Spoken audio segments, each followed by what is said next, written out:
Hello guys, the depth queen स्वागत करती है अपने डार्क डेप्थ वर्ल्ड में। और आज मैं बात करने वाली हूँ एक ऐसी टेलीविज़न एक्ट्रेस के बारे में जो शायद आज से तकरीबन 20 साल पहले काफ़ी टेलीविज़न पर छाई हुई थी। अपनी एक्टिंग, अपनी खूबसूरती, अपने टैलेंट के बलबूते पर वो काफ़ी अच्छा काम कर रही थी, लेकिन सडनली वो कहाँ चली गई किसी को भी नहीं पता चला। मैं बात कर रही हूँ किरण दुबे की। किरण दुबे को हम लोगों ने पहली बार जो देखा था वो क्योंकि सास भी कभी बहू थी सीरियल में देखा था। और इससे पहले अगर आप उनका करियर ग्राफ देखें तो क्योंकि सास भी कभी बहू थी से पहले भी वो एक शो कर रही थी संसार, जिसकी वजह से उन्हें वहाँ पर नोट किया, उनको नोटिस किया। और फिर जब क्योंकि सास भी कभी बहू थी में जब ये डिसाइड किया कि भाई अब ये कहानी बच्चों पर जाएगी, यानी कि अब तुलसी की कहानी नहीं बल्कि तुलसी की कहानी के साथ साथ तुलसी के बच्चों की कहानी चलेगी। और उन बच्चों में से जो बच्चे होंगे उनका क्या आगे प्रॉब्लम होगा, कैसे घर के वातावरण में और तुलसी के साथ और जो पुराने मजबूत रिश्ते हैं उनके साथ इस नई पीढ़ी का कैसे संगम बैठेगा। यानी कि कहते हैं ना, एक पीढ़ी आती है एक पीढ़ी जाती है, बनती रहे कहानी नहीं। तो कुछ ऐसा ही सोचकर जब एकता कपूर ने शो में लीप लाने का फैसला किया तभी एंट्री हुई किरण दुबे की। किरण दुबे पहले संसार शो में काम कर रही थी और वहीं से जो है उन्हें ये शो मिला। एक्चुअल में मैं बताती हूँ कि क्योंकि सास भी कभी बहू थी में उनका रोल क्या था।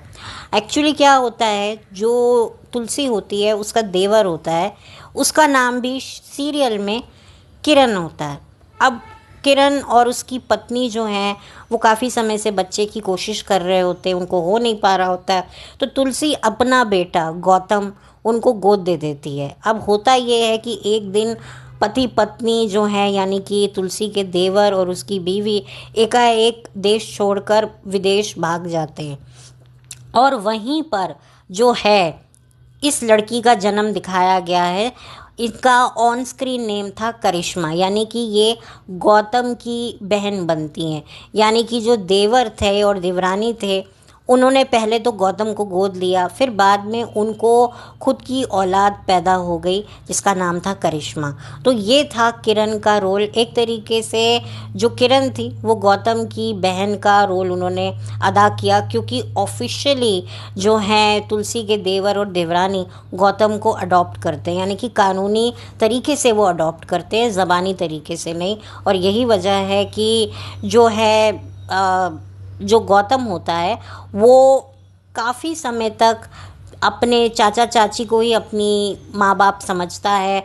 लेकिन फिर बात अलग है कि जब वो तुलसी के पास आता है फिर तो कहानी बिल्कुल अलग ही हो जाती है। आप लोगों ने देखा ही होगा। तो काफ़ी पेचीदा रोल था और काफ़ी कम रोल था, पर क्योंकि धीरे धीरे जाहिर सी बात है इतने कैरेक्टर्स आते हैं, कैरेक्टर्स की इतनी कहानियाँ हैं, इतनी परेशानियाँ हैं, इतने लफड़े, इतने टंटे, इतने झगड़े रगड़े।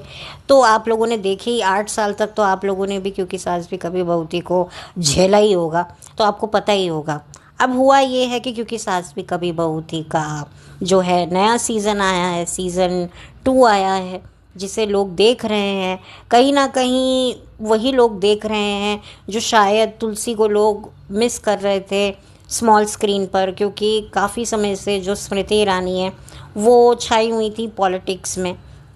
अब उनको एकाएक वापस से जो है अपनी असली जगह पर उनको आना पड़ा, यानी कि जिस टेलीविज़न से उनको पॉलिटिकल करियर जिनका बना था अब वो वापस वहाँ पर लौट आई हैं। कितने दिन के लिए आई हैं, कुछ महीनों के लिए आई हैं, साल के लिए आई हैं, 2 साल के लिए आई हैं, वो तो अभी हमें पता नहीं है।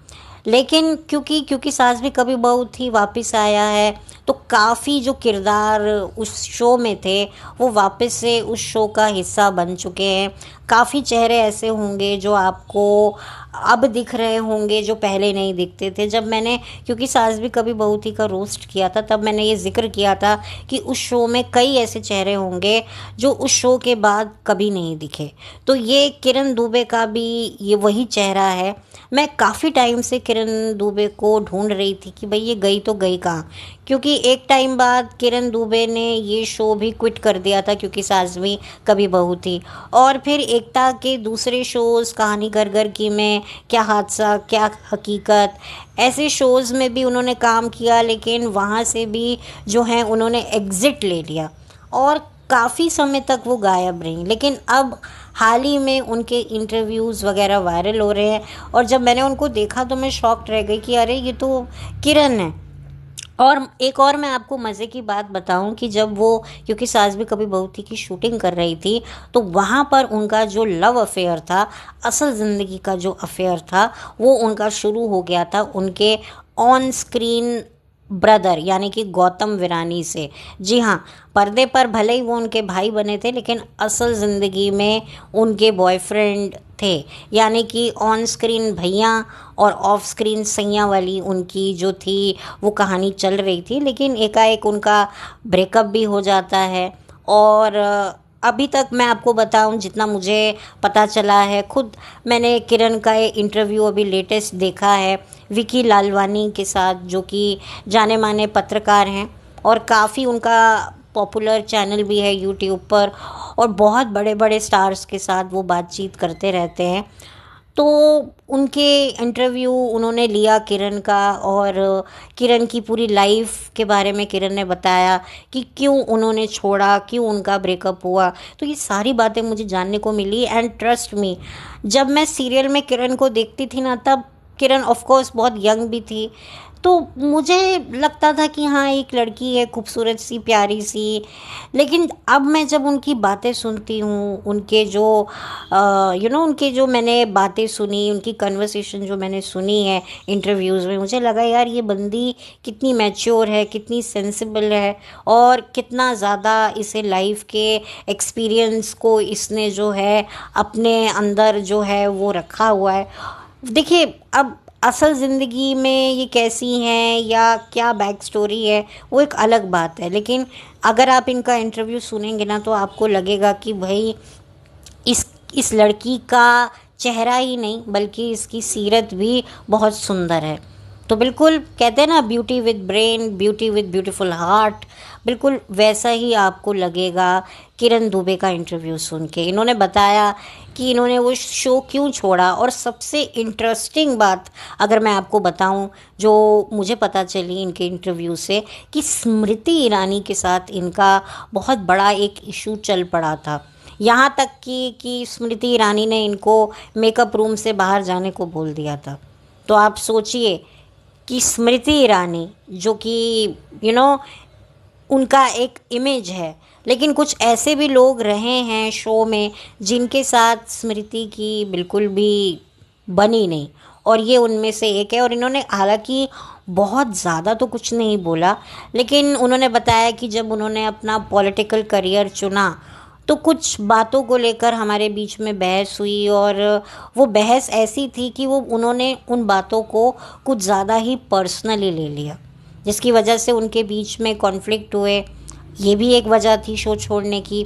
दूसरा, उनका गौतम जो ऑन स्क्रीन ब्रदर थे उनके, आई थिंक सुमित नाम है उनका असल ज़िंदगी में, उनके साथ भी जो है उनकी ब्रेकअप जब हुआ तो फिर उन्होंने कहा कि अब ये शो ही छोड़ दो, जो कि उनको लोगों ने समझाया भी कि भाई शो अपनी जगह है, प्रोफेशनल लाइफ अपनी जगह है, पर्सनल लाइफ अपनी जगह है, तुम काम करो, ऐसे करो। लेकिन वो नहीं मानी क्योंकि वो काफ़ी रिबिलियस और हेडस्ट्रॉन्ग लड़की रही हैं और आज भी वो हैं। तो ये चीज़ मुझे समझ में आ गई थी, क्योंकि एकाएक शो से गायब हो जाना। और उन्होंने एक और बात बताई कि एकता कपूर भी मुझे लेकर काफ़ी ज़्यादा मिसअंडरस्टूड हो गई थी। उसके पास जो बातें पहुंचती थी वो बड़ी गलत तरीके से पहुंचती थी। वो बात अलग है जब उनको पता चला कि मेरी कोई गलती ही नहीं है, तो उन्होंने मुझसे सारी चीज़ों को सॉर्ट आउट किया और फिर बाद में जो अपने दूसरे शोज़ थे, जैसे कि क्या हादसा क्या हकीकत और कहानी घर घर की, उसमें मुझे जो है उन्होंने रोल दिया और मैंने किया, और काफ़ी लोगों ने मुझे उन रोल्स में पसंद भी किया। तो एक तरीके से इससे पता चलता है कि भाई कितनी ज़्यादा मैनिपुलेशन चलती है, कितना ज़्यादा एक ना टॉक्सिक माहौल हो जाता है। कहने को आप एक बहुत पॉपुलर शो कर रहे हो, लेकिन मेन लीड के साथ ही आपके इतने ज़्यादा संबंध ख़राब हैं, तो फिर आप सोच सकते हैं कि भाई जो मेन लीड है, तो जाहिर सी बात है कि एक ग्रुप बन जाता है। एक ग्रुप वो होता है जो मेन लीड को सपोर्ट करता है, दूसरा ग्रुप कोई और आर्टिस्ट को सपोर्ट करता है। तो इस तरह की पॉलिटिक्स बाजी होती रहती है जब इतने लोग एक सेट पर जमा होंगे। टेक्नीशियंस वगैरह भी जो हैं कुछ बातें बताते हैं, बहुत कुछ होता है। ये चीज़ हमें पहले समझ नहीं आती थी, पहले लगता था, क्योंकि सब बोलते थे कि भाई हम लोग ऑन स्क्रीन परिवार नहीं बल्कि असल ज़िंदगी में भी हम परिवार की तरह रहते हैं, परिवार में। लेकिन क्या होता है ना कि परिवार में भी मैं मानती हूँ लड़ाई झगड़े कॉन्फ्लिक्ट होते हैं, लेकिन इस कदर कॉन्फ्लिक्ट हो जाए कि भाई आप ज़िंदगी भर एक दूसरे से सही तरीके से बात भी करने का आपका मूड ना रहे, तो ये भी बात होती है। और उन्होंने ये भी बताया कि कुछ समय पहले एक जगह पर मुझे इनवाइट किया गया, जहाँ पर स्मृति को भी इनवाइट किया गया, कोई कॉज था, तो वो गई थी, क्योंकि जिन्होंने उनको बुलाया था उनके साथ उनके बड़े अच्छे ताल्लुकात थे। तो उन्होंने वो शो बीच में ही छोड़ दिया, वो प्रोग्राम बीच में ही छोड़ दिया, क्योंकि स्मृति ईरानी वहाँ पर स्पीच दे रही थी, तो वो उनकी बातों से रिलेट नहीं कर पाई और वो बीच में से उठ करके चली गई। तो आप सोचिए, हालांकि उन्होंने कुछ ज़्यादा डिटेल, ज़्यादा स्पाइस दिया नहीं इस लड़ाई का कि भाई क्या मैटर था, लेकिन जितना मुझे समझ में आ रहा है और जितना शायद आप लोगों को मेरी बात समझ में आ रही होगी सुन के, कि काफ़ी ज़्यादा प्रॉब्लम तो थे। तो ऐसे माहौल में कई लोग होते हैं कि चलो जो अपने काम की तरफ ध्यान लगाते हैं, और पर क्या होता है ना, कई बार आप काम की तरफ ध्यान भी लगा रहे होते हो, लेकिन आप ही को आउट कर दिया जाता है ये कहकर, करवा कर, कि भाई ये बंदा मुझे दिखना नहीं चाहिए। कोई भी हो सकता है। देखिए, मैं और भी शोज़ की बात कर रही हूँ, मैं यहाँ इस शो की बात नहीं कर रही हूँ, मैं स्मृति की ही बात नहीं कर रही हूँ, मैं किरण धोबी के केस के बारे में ही बात नहीं कर रही हूँ। मैंने कई जगहों पर देखा है कि पॉलिटिक्स बाजी होती है, जहाँ पर आर्टिस्ट की बन नहीं रही होती है। वो काम करना चाहता है आर्टिस्ट, लेकिन जो आसपास के लोग होते हैं वो ऐसा षड्यंत्र रच देते हैं कि भाई उसको शो से निकलवा देते हैं। जैसे वो आउटसाइडर और इनसाइडर, ये प्रॉब्लम जो बॉलीवुड में रहती है वो यहाँ पर भी रहती है। तो जाहिर सी बात है कि किरण के साथ भी ऐसा कुछ मिलता जुलता रहा होगा, जिसकी वजह से उसको जो है प्रॉब्लम फेस करनी पड़ रही होगी। एंड प्लस उसकी जो पर्सनल लाइफ थी वो भी नहीं चली। तो ये सारी चीज़ें दोनों एक साथ हुई, तो उसको लगा कि भैया अब यहाँ से निकलो, अब यहाँ पे काम नहीं करना। वो कहते हैं ना, जहाँ नहीं चैना वहाँ नहीं रहना। तो ऐसा हो जाता है। कई लोग बहुत सेंसिटिव होते हैं, कई लोगों को लगता है कि भाई हमें 4 पैसे कम मिल जाए पर माहौल अच्छा होना चाहिए, सेफ माहौल होना चाहिए। तो हो सकता है कि बहुत सारी बातें हो जिसकी वजह से उन्हें शो छोड़ना पड़ा हो, और फिर बाद में उन्होंने ये इंडस्ट्री ही छोड़ दी। फिर वो पढ़ने चली गई, फिर उनके एक भाई की डेथ हो गई जो सिंगल फादर था। तो उनकी बेटी जो उस वक्त 10 साल की थी जब उनके ब्रदर की डेथ हुई, तो उन्होंने अपनी भाई की बेटी की रिस्पॉन्सिबिलिटी ली और आज तक वो ले रही हैं। उनके बाकी के जो 2 भाई हैं वो नशे में पड़ गए, नशे की लत लग गई, जिसकी वजह से काफ़ी ज़्यादा प्रॉब्लम उनकी फैमिली को झेलना पड़ा। तो काफ़ी अप्स एंड डाउन्स किरण ने देखे हैं, और मुझे काफ़ी अच्छा लगा उनकी बातें सुनकर कि वो इतना ज़्यादा जो हैं, उन्होंने अपनी लाइफ में कितने कॉम्प्रोमाइज़ सेक्रीफाइस किए होंगे। भले ही वो डिनाई करती हैं, लेकिन देखिए, हर कोई सोचता है कि मैं लाइफ में जो भी डिसीजन लूँ, मेरे बाकी के सिबलिंग, एक की डेथ हो गई, 2 भटक गए हैं, कुसंगति में पड़ गए हैं, तो अब मैं कोई ऐसा डिसीजन ना लूँ जिससे मेरी फैमिली को तकलीफ़ हो। और जो एक रिस्पॉन्सिबिलिटी है मेरे पास, मैं एटलीस्ट उसके लायक बनी रहूं, ऐसा मैं कोई डिसीजन ना लूं कि मैं उस डिसीजन को ही सही करने में, ठीक करने में अपना वक्त बर्बाद कर दूं, और जो मेरी रिस्पॉन्सिबिलिटी है, जो एक बड़ी जेन्युइन रिस्पॉन्सिबिलिटी है, उसको किसी भी तरीके से मैं इग्नोर कर दूं या उसको कोई प्रॉब्लम हो। तो पता चलता है, हम कितना भी डिनाई कर दें, क्योंकि जो एंकर थे उन्होंने पूछा कि भाई आपके भाई की बेटी के लिए आपने जो है अपनी पर्सनल लाइफ को सेक्रीफाइस किया, बट किरण ने उस चीज़ से इनकार तो किया।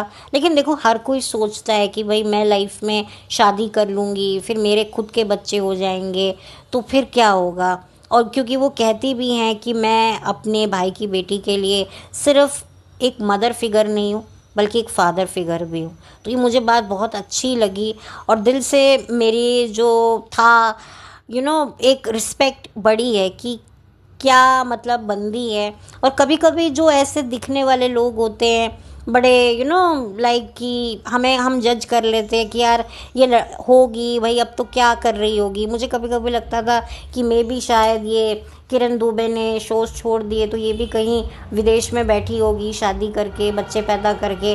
लेकिन नहीं, ये काम भी कर रही है, ये सब कुछ कर रही है, और अपनी रिस्पॉन्सिबिलिटीज़ को भी जो है हैंडल कर रही है, जो कि बहुत मुझे अच्छा लगा। हालांकि अब इनके दोनों भाई जो हैं धीरे धीरे उस चीज़ से रिकवर कर चुके हैं, एक कप पूरे तरीके से बाहर आ चुका है ये नशा कुसंगति से, व्यसन से।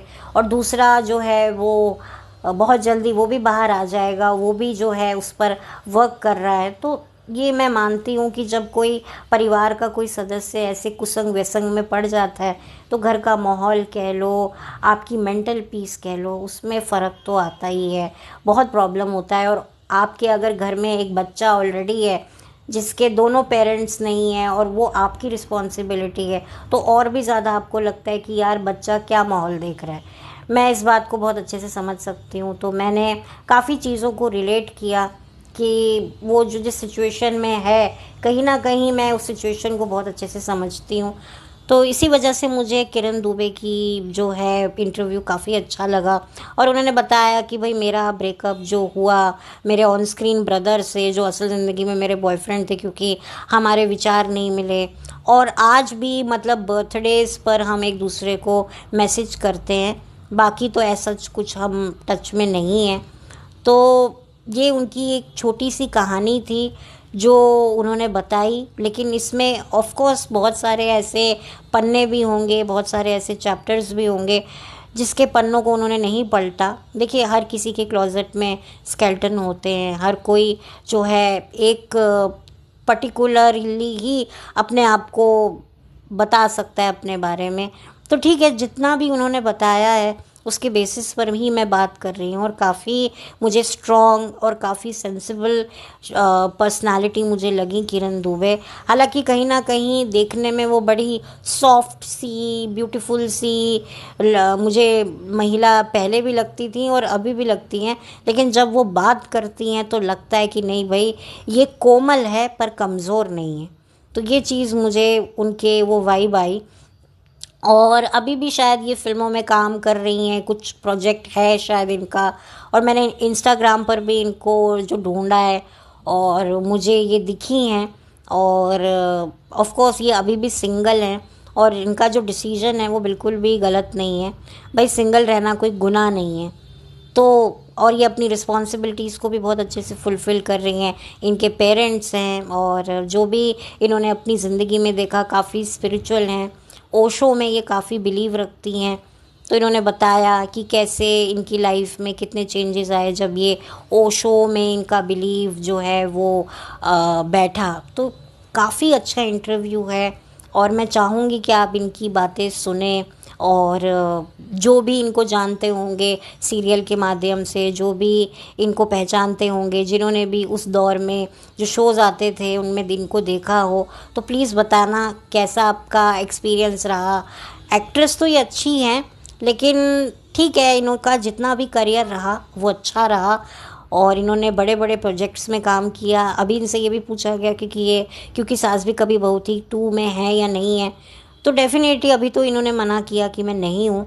लेकिन अगर मुझे रोल का ऑफ़र आता है तो मैं जा भी सकती हूँ। तो ये तो देखना दिलचस्प रहेगा क्योंकि सास भी कभी बहू थी में किरण दुबे आती हैं नहीं आती हैं, इनको वापस लाया जाता है नहीं लाया जाता। लेकिन एक बात तो तय है कि भाई कि इनकी जो मेन लीड तुलसी के साथ में इनका बहुत बड़ा प्रॉब्लम रहा है। ये एक बहुत बड़ा खुलासा मुझे लगा जो इन्होंने किया। हालांकि इन्होंने बड़े सेंसिबल तरीके से बात करी है, कोई ऐसे गलत अल्फाजों का प्रयोग नहीं किया है जिससे जो है कोई भी मर्यादा जो है इन्होंने लांघी नहीं है शब्दों की। लेकिन जितना भी इन्होंने बताया मुझे लगा कि काफ़ी बड़ा कोई इशू रहा होगा। बट खैर ठीक है, ये आज अपनी ज़िंदगी में खुश हैं, स्मृति अपनी ज़िंदगी में खुश हैं, और अब तो वो क्योंकि सास भी कभी बहू थी में वापस आ गई हैं तो वो तो और भी ज़्यादा खुश हैं। तो ये एक छोटा सा एक इंटरव्यू था और इसका मैंने थोड़ा सा बात करी क्योंकि मैं चाहती हूँ, मैं ऐसे चेहरों को अपने चैनल पर लाना चाहती हूँ जो एक वक्त पे बहुत चमका करते थे। उनकी चमक दमक जो है वो आँखों को चुभा करती थी, लेकिन आज उनकी एक चमक क्या, उनके एक दर्शन भी प्राप्त करने बड़े दुर्लभ हो गए हैं। और यही वजह है कि मैं अपने चैनल पर ऐसे ही लोगों को जो है वो लाती हूँ और इसी वजह से मैं उनके बारे में बात कर रही हूँ। अगर आप लोगों ने इनका कोई काम देखा हो कोई शो में तो प्लीज़ आप मेरे साथ वो एक्सपीरियंस ज़रूर शेयर कीजिएगा। अगर आपको ये वीडियो अच्छा लगा है तो इसको कृपया करके लाइक कीजिएगा। लाइक्स की कमी तो है मेरे वीडियोस में जो मुझे बहुत महसूस होती है। कभी कभी व्यूज़ बहुत मिल जाते हैं लेकिन लाइक्स नहीं मिलते, और कमेंट्स भी जो हैं मुझे सिर्फ मेरे दोस्त वगैरह ही करते हैं। तो मैं चाहती हूँ कि भाई आप लोग भी करें, दोस्त के साथ मेरे और भी दोस्त बने, मुझ पर भरोसा करें, मेरे कंटेंट को पसंद करें। मैं मानती हूँ मेरा चैनल बहुत डिफरेंट है, मेरे पास जो कंटेंट होता है वो बड़ा डिफरेंट होता है, लेकिन भाई मैं भेड़ चाल में नहीं चलना चाहती हूँ।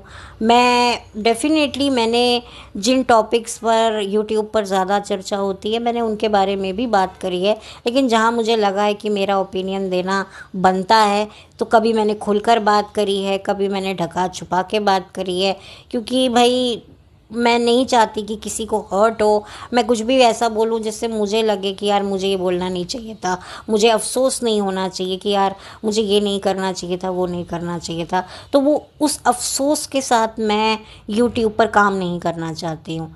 तो इसी वजह से काफ़ी ढका छुपा के मैं बात करती हूँ और कभी कभी मैं खुलकर भी कुछ बोल लेती हूँ, लेकिन जो मुझे लगता है कि नहीं यार यहाँ पर खुलकर भी बात करनी है।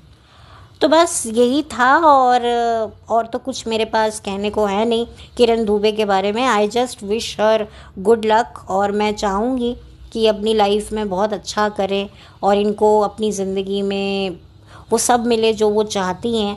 और इन्होंने कहा कि मुझे कोई लड़का ऐसा मिला ही नहीं जिसको मुझे देखकर लगे कि हाँ मुझे इनके साथ सेटल होना चाहिए। ठीक है, वो इनका अपना पर्सनल चॉइस है, लेकिन जो भी था मुझे ये अच्छी लगती थी, उस वक्त भी बहुत खूबसूरत लगती थी, और आज मुझे इनके विचार जो हैं वो इनसे भी ज़्यादा खूबसूरत लगे। So I wish her good luck. And अगर किरण दुबे मुझे सुन रही होंगी तो भाई आप बहुत अच्छी इंसान हैं, आप बहुत नेक दिल इंसान हैं, और मैं चाहूँगी कि आप ज़िंदगी में खुश रहें, जो भी लाइफ में आप डिसीजन लें वो सही हो। And have a blessed day. Bye, thank you so much, God bless you all.